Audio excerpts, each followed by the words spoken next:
नमस्ते। आज हम बात करने वाले हैं नेपाल की, जहां हाल ही में एक बड़ी उथल-पुथल देखने को मिली। और जानते हैं इसे लीड कौन कर रहा था?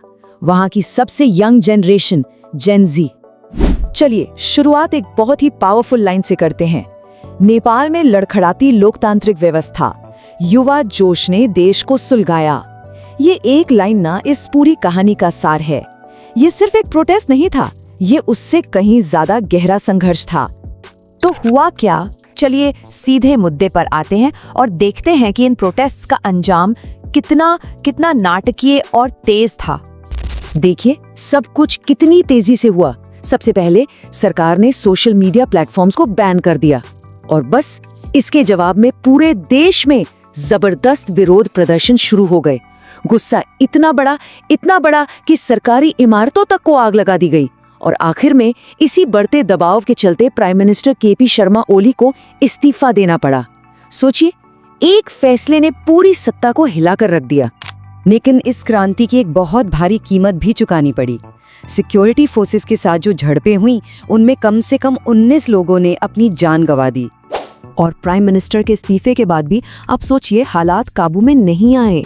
सेना को सड़कों पर उतरना पड़ा, राजधानी काठमांडू में कर्फ्यू लग गया, यहाँ तक कि एयरपोर्ट जैसी जरूरी जगहों को भी कुछ समय के लिए बंद करना पड़ा। तो सवाल ये उठता है कि आखिर ये सब शुरू कैसे हुआ? ऐसी कौन सी चिंगारी थी जिसने पूरे देश में आग लगा दी? तो देखिए, इस पूरे आंदोलन की जो वजह थी ना, वो था सरकार का एक फैसला। सरकार ने फेसबुक, व्हाट्सएप, इंस्टाग्राम ऐसे 26 सोशल मीडिया प्लेटफॉर्म्स को बैन कर दिया। और वजह क्या बताई? कि इन्होंने लोकल नियमों के हिसाब से रजिस्ट्रेशन नहीं कराया था। और यहीं पर दो अलग अलग नजरिए टकराते हैं। सरकार का कहना था, भाई ये तो एक सिंपल लीगल प्रोसेस है, काम करना है तो रजिस्ट्रेशन कराना पड़ेगा। लेकिन जो जेन ज़ेड थी, जो युवा पीढ़ी थी, उनके लिए ये उनकी फ्रीडम ऑफ एक्सप्रेशन यानी बोलने की आज़ादी पर सीधा हमला था। लेकिन एक मिनट, क्या ये गुस्सा सिर्फ सोशल मीडिया बैन को लेकर था? नहीं, बिल्कुल नहीं। ये तो बस ऊपर की बात थी। असली गुस्सा तो कहीं ज्यादा गहरा था। और ये नारा देखिए, डाई फॉर नेपो किड्स। प्रदर्शनकारियों का ये स्लोगन इस आंदोलन की असली आत्मा को दिखाता है। लड़ाई असल में नेपोटिज्म यानी भाई भतीजावाद और सिस्टम में बैठे गहरे करप्शन के खिलाफ थी। तो फिर प्रदर्शनकारियों की मांगे क्या थीं? देखिए, वो बिल्कुल साफ थी। इसे हम दो हिस्सों में देख सकते हैं। एक तो फौरी मांग थी कि भाई सोशल मीडिया बैन तुरंत हटाओ, हमारी आवाज वापस दो। और दूसरी थी बड़ी मांग, सिस्टम को साफ करो। मतलब पॉलिटिकल अकाउंटेबिलिटी तय हो, करप्ट अधिकारियों पर एक्शन हो और एक नई भरोसेमंद अंतरिम सरकार बने।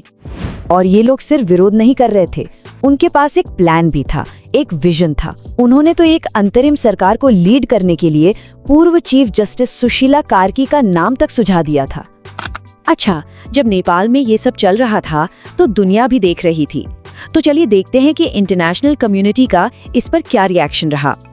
एमनेस्टी इंटरनेशनल ने बहुत कड़े शब्दों में कहा, शांति से प्रोटेस्ट करने का अधिकार सुरक्षित होना चाहिए और सरकार को एक इंडिपेंडेंट जांच और जवाबदेही तय करनी चाहिए।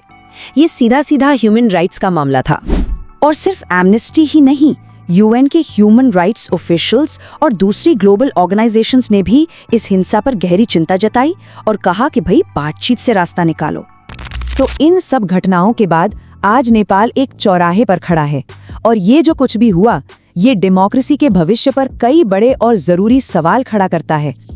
सबसे पहला और सबसे सीधा सवाल तो यही है, क्या नेपाल में अब एक स्टेबल सरकार बन पाएगी?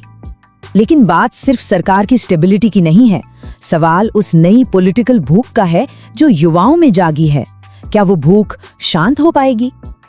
और इस पूरे आंदोलन की लेगेसी क्या होगी? क्या जेन ज़ेड ने सच में बदलाव का एक नया रास्ता खोला है जहां यूथ चेंज को लीड करेगा, या फिर ये भी अस्थिरता का एक और दौर बनकर ही रह जाएगा? और यहीं पर हम सबसे बड़े, सबसे अहम सवाल पर आते हैं।